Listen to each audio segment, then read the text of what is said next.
Good afternoon, guys. I'm Dave Canterbury with Self-Reliance Outfitters in the Pathfinder School, and I've had a lot of questions lately about this pack basket that I've been toting around. And this is a luring pack basket out of Maine, and it's made from a synthetic material, and they're guaranteed for life. It's hard to beat a pack basket like that. I had my first luring pack basket probably 5 or 6 years ago. It's green and black. I've used it on the trap line. Since then, I've bought a smaller version. This is the 18-inch version of that pack basket. And I've always been a big fan of bucket type basket packs. I'm sure if you watch my videos, you already know that. However, what I want to show you today is this is a loadout for 2 to 3 days in an 18-inch pack basket. And the key to this whole thing is that all of this fits into a dry bag that fits inside this pack basket. So all I really have to do when I get to camp is pull the dry bag out, and I have an empty pack basket that I can use for a seat. I can carry off into the woods to collect smalls and firewood and things like that, wild edibles. Whatever I would need to pick up to bring back to camp, I have a ready container for that. I don't have to worry about it. I can just hang the dry bag from a toggle on a tree, set my camp up at my leisure when I get back, and it gives me a secure and dry place to store my gear.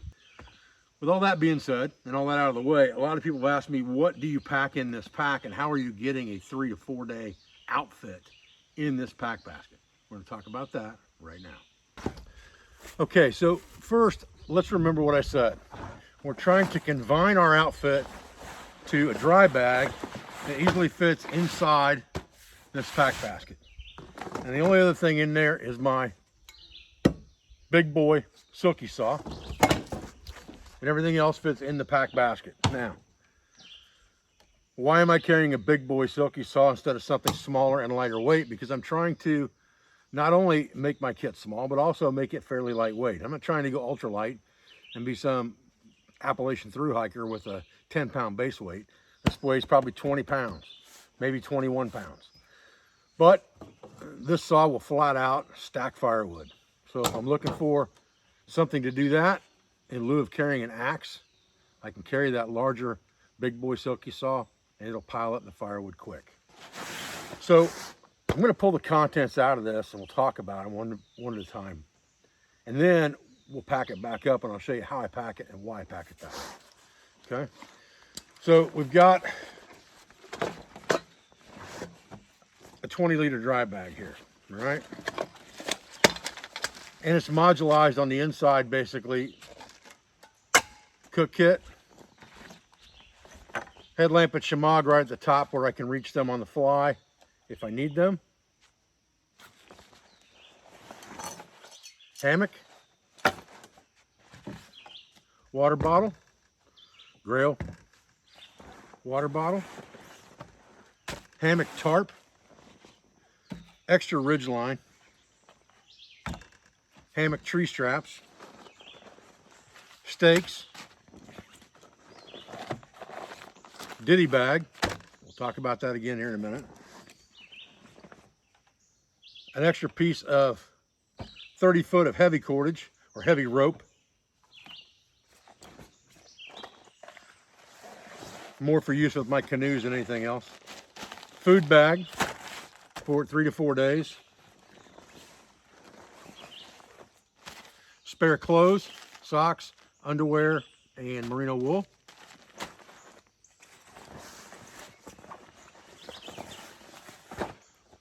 Snug Pack Jungle Blanket XL. So I swap this in and out a lot of times with the Swagman Roll. Swagman Roll in really, really hot weather is not comfortable because it's just so warm. So I switch to something lighter, either a Wooby or that jungle blanket, and then a toiletries kit that fell down to the bottom there. And that's all that's in the bag. Now, we're going to pack this back up, and as we pack it back up, we'll talk about the individual kits as the way some of this is set up and how I go about packing it back into the pack and what order I pack it in. Because I like having that one big bucket, and I like being able to get in there and get what I need very quickly when I need it, and I'll show you how that's set up to do that. So I would start off by putting this dry bag down inside the pack basket and just kind of lip it over the top. It's a pretty tight fit, but it does go over. Fold the rim down just like that. Spread everything out in the bottom. And now I'm ready to pack the basket. Okay, first thing that goes in the basket is the last thing I'm going to need, which is whatever I'm going to sleep with at night. So it can go in the very bottom of the pack. The next thing I generally put in there is spare clothes, because unless I have to change my socks on the trail, which very seldom happens, I'm not going to need these, so after I have my shelter set up and things like that. So they go in front of the snug pack. So you have the snug pack here, and you have the extra clothes here, side by side in the bottom of the pack. The next thing that would go in there is my tarp. All right. The tarp goes right on top of the snug pack, jungle blanket, and the hammock goes in right in front of that. So now you have 4 things in this pack that are stacked side by side. You have the bottom of it, you have your blanket, your clothing, and then you have your shelter components of tarp and hammock. Along with that goes stakes, straps, spare rope, spare ridge line. Done. Next thing that goes in there is my hygiene kit. Simple kit with a towel, a beard comb, a toothbrush, and some Bonner shampoo in a small ripstop type bag. Goes on one side. So we're at this so far, okay? The next thing I'm going to put in there is going to be my ditty bag. And my ditty bag is kind of a toss-up where it goes in now, because this thing could have things in it that I need right away, or could have things in it that I'm not going to need for a while. But it's got cordage in it. It's got my compass in it. It's got my Woodsman's bug out and bug dope in it.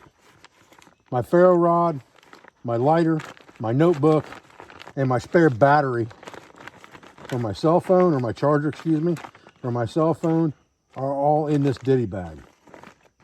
And that's pretty much all that's in here.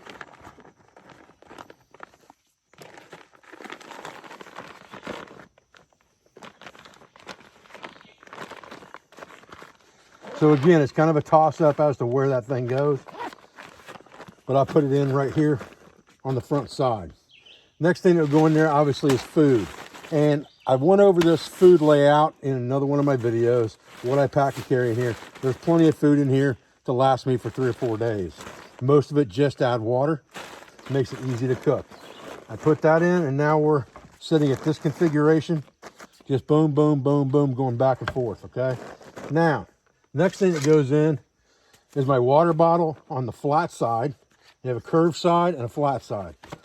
My grill goes on the flat side so I can get to it very readily.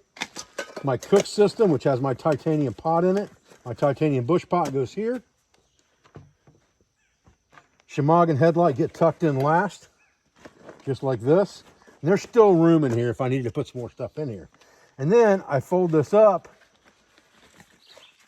just like this, and just kind of lift it all up out of there so that I've got plenty of room to close the dry bag. You can see how much room there is still in that dry bag. After you push everything down, you still got a load of room in here, okay? I take my saw and I tuck it to the outside of the dry bag, just like that, in the pack basket so I can get to it whenever I need it. And then all I have to do is roll the pack basket down, and I'm ready to hit the trail, just like that, ready to go. Okay, guys, well, that's pretty much it in a nutshell. Only what you need, nothing that you don't. The 10 C's are covered in this kit. The 5 C's are covered in this kit. I have plenty of items in there to keep me comfortable, and I have plenty of food to last me a few days. An easy way to cook it, and a way to disinfect water if I can't, in fact, boil, or I don't feel like boiling because I'm on a trail and I'm trying to collect water on the fly. It's a very, very simple system. It works well for me. It'll probably work well for you, but I've had a lot of questions about, you know, how do I have this thing packed, because it is a very small container to have so much stuff in it. But the smaller your stuff can be compressed and the lighter weight it is, the better off you're going to be. And then make the container that you put that stuff in bulletproof. And what I mean by that is, if you have Cuban fiber material that you're using for, say, your tarp, and you have thin sil nylon or ripstop material that you're using for your hammock, and things that could be damaged if they were to rub against trees really hard, or rub the ground or something like that, or get poked by sticks, put those items that are going to be lightweight into something that's going to be much heavier duty, like this heavy duty dry bag inside this pack basket. And then there's no way that stuff can get damaged while you're transporting it to and from your campsite, where it can be looked after and taken care of easier. And then you can set up a very, very lightweight trekking kit that you can have a very enjoyable several nights in the woods if you want to, and only have to carry in your hands things like your firearm, your metal detector, your fishing pole, and even a fishing pole could fold up inside this pretty easy on top of other things. And so could the M6 Scout on one side of this thing, easy enough if needs be. So there's lots of things that you can do that will add a little bit of weight to this, or that you can carry in your hands to further enhance your time in the woods. But this right here is a great starter pack. I appreciate your views, guys. I appreciate your support. I thank you for everything you do for our school, for our family, for our business, for all of our sponsors, instructors, affiliates, and friends. And I'll be back with another video as soon as I can. Thanks, guys.